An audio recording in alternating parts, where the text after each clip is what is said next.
Good afternoon, or morning, wherever you are. This is the veteran from Trini.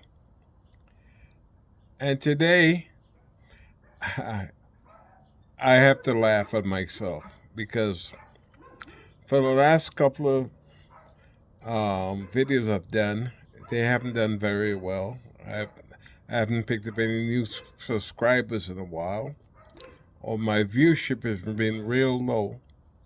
So I was whining. And my granddaughter said to me, "Granddad, what's the problem?" I said, "Well, I'm not getting any views." I don't know what to present to these people. So she said, why don't you tell them some of the stories that happened to you while you're in Thailand?" I said, "Most of these guys are young. They weren't around." She said, "Right now, if you look on YouTube, all these people are talking about how you can live in Thailand for less than this and less than that, $1,000, less than $2,000, and you did it for less than $300, and you had a fabulous time, which I did, you know, because in the early '70s we weren't getting paid much. I think I had just turned 85. I think I was getting a little over $300 a month. And with that, I had to pay rent. I had to saving some money. I living with my T-Lock. In the old days, we would call them T-Locks. And you did pretty well. I said, yes. And we had fun almost before I got going steady and stuff like that. I went out almost every week, sometimes almost every day, every week, and with the money we make. But I'm hope that statute of limitations have run out because some of the things we did was not really legal. One of the things we did was, in those days, I was not much of a drinker. So the military used to give you a ration card, right? You would think we'll authorize 3 bottles of whiskey and about 3 or 4 cases of beer. So I was not much of a drinker, so every month we get a card, and after right around payday, and we go out there, buy my 3 bottles, and before the day was over, I had extra money because there was always a Thai wanted to buy the American whiskey. So since I wasn't much of a drinker, every month I used to sell my rations. I was the one.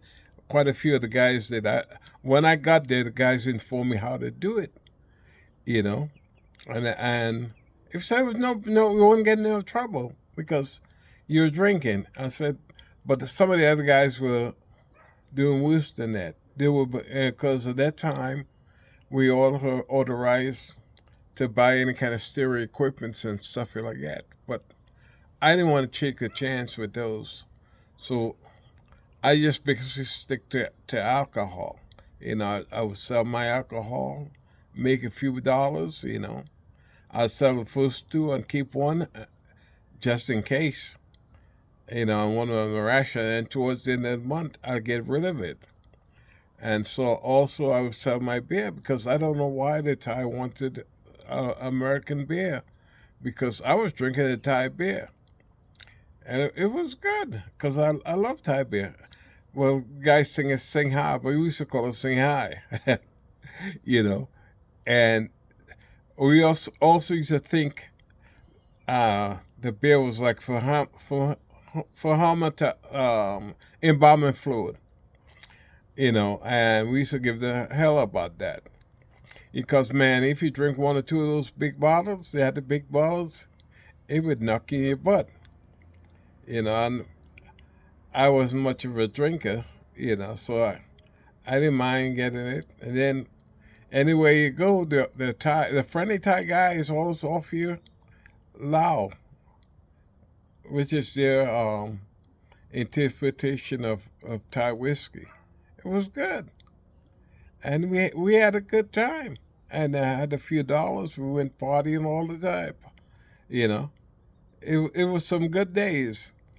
And when my grandkids asked me, "What did you do during the war, Granddad?" I told them I was having a ball. As the guys, the GIs would say at the time, we were building a railroad. But those do know that building railroads, those are called ties. So we were building a railroad there. The fun days to be in Thailand.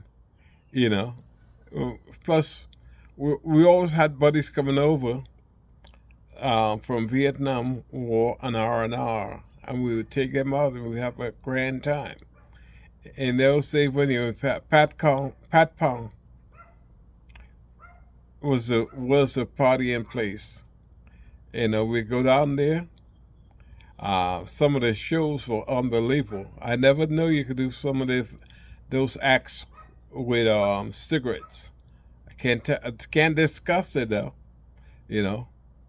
And I remember many a times we did some wild things, you know. But it was fun, when you're 20, if 21, 22 years old, you don't have a care in the world. We used to run Bangkok, because that time I was stationed in at Utapao, right outside of Utapao. We go down to Banchan and Sahib and have a hell of a time, Those were some great days. And we didn't have much money, a bungalow cost. These guys right now are over there in well air conditioning units and stuff like that. We had huts, and we had big fans and stuff like that. So many a night you'd be sweating your butt off. But it was great days, And the women weren't trying to really rip you off like they do now. In Thailand, these guys, and plus, I wouldn't mess with any old women. I was messing with more or less women my age at that time. Now, these guys, old guys, you should see how it is right now. You got these old guys going to Thailand, living in a place like Pattaya and stuff. We were up in Udon Thani after I left Saudi Arabia, and it was just as much fun out there. When I moved to Udon Thani, my girlfriend, who was now my wife, used to cook almost every day. Those were the days you had street food, but you had a lot of Thais that enjoy cooking, and it was cheaper to cook than to go out every night and buy street food. Oh, my girlfriend, she got me through my stomach, because she was a fabulous cook, So we had a great time. So all these guys staying about $1,500 and $800 paying for apartments and stuff like that. We paid about $50 a month. Those were the good days, and Thailand was, hey, I went back there in 2022, and the place has changed so much drastically. Now, oh my gosh, you could go into one of these malls in Bangkok, and it's unbelievable. The malls in the United States can't compete with these malls. These malls in Bangkok now are fabulous. You can spend all day in a mall in Bangkok and then see everything, So I'm planning to hope to go back there early next year if things work out well. If my body keeps up. Right now, I'm still healing from the stroke I had. So I'm still having problems with my speech. I'm still having problems walking and stuff. That's why you see me sitting down quite a bit. Because, like I just recently got electrical wheelchair from the government because my walk is horrible. So but I hope to be strong enough to go next year. I'm waiting. I could take off right now, but I want to be able to walk around Bangkok because those malls are fabulous. So I'll be talking. What I've decided to do, I'll be start telling you some of the stories about the time we got run out of Chinatown in Bangkok. I had the time I was riding in the bus and we got robbed and the bus was blown up. I had some exciting adventures of the time me and a buddy went up on one of the boats up the entire Chopaya River. I got some great stories to tell you. So you subscribe to this channel. Hey, I need some subscribers. Come on, guys.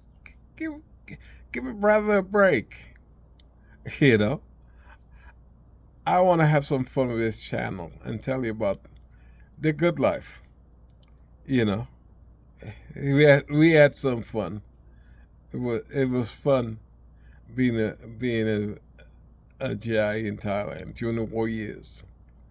So I'll see you guys in the next video, and thanks for subscribing.